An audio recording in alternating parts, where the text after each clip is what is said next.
generational curses. And you talked about being a father. Yeah.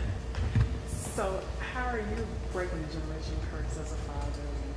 How are you leading your sons? By trying very hard to give them a blueprint, by trying to equip them now so that they don't have to make the same mistakes later. Even though I realize that at some point in their lives they still have those crossroads in life where they have to choose right. That right won't always just come automatically, because all of us are faced with the option to choose wrong or to choose right or to choose the quick way. And hopefully I will have an investment into their lives so that when they're faced with those issues, that they will have a very clear manuscript to look at, to be able to see this is the right way to do this. This is the right way to handle business. This is what a man does. This is what a man doesn't do. This is what a father does. This is what a man that says he's a Christian looks like. Not just what he sounds like, not just what he preaches, but this is how it's walked out.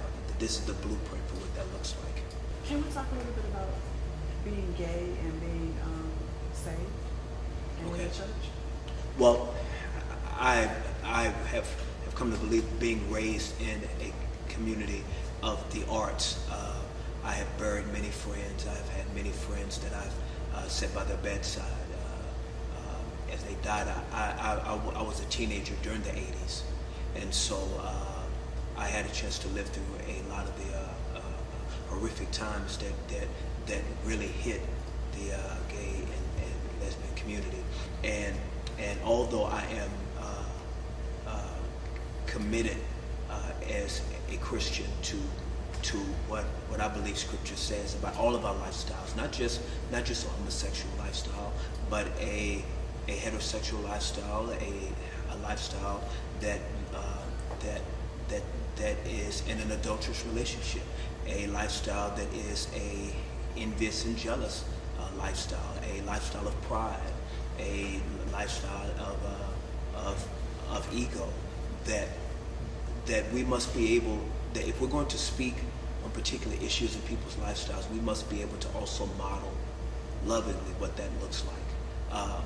How many young men can be talked to and communicated with when the sermon is not behind a pulpit, when it's not homophobic, when it's not filled with evil and hatred, or a certain bias because some things may be particularly nasty to you, or something that particularly disgusts an individual, but it's given the same amount of grace and the same amount of love, still wrapped in truth, that is given to the organist who sleeps with all the choir. You know, we can be hypocritical in our approach, and we must be loving in our approach, and we must be able to walk out with young men and women what a relationship looks like. And that's why I honestly believe that when you talk about same-sex desires, that it must be something that cannot be necessarily part of the public square discussion, because that will continue to polarize the issue, because all we will continue to do is to argue, and you'll never say anything good enough to satisfy that community. You'll never say anything good enough to satisfy this community. Both communities always felt like, well, you should have said more. You should have said more hatred, or you should have said more love. And so it must be something that when the cameras are off and when the microphones are turned off, that we model out with our brothers and sisters that may be in same-sex desires, heart to heart and breast to breast. It must be something that must be done behind the scenes, that is a lifelong process. And we must be bold and not afraid to grab the hands of people.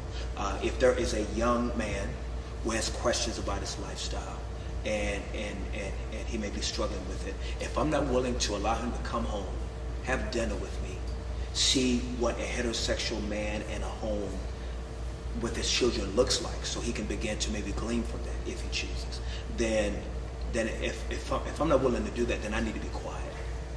Really, I need to shut up, and I need to put my gospel on the shelf, because if I'm not willing to model that out, then all I'm doing is preaching. And it's supposed to be action and love.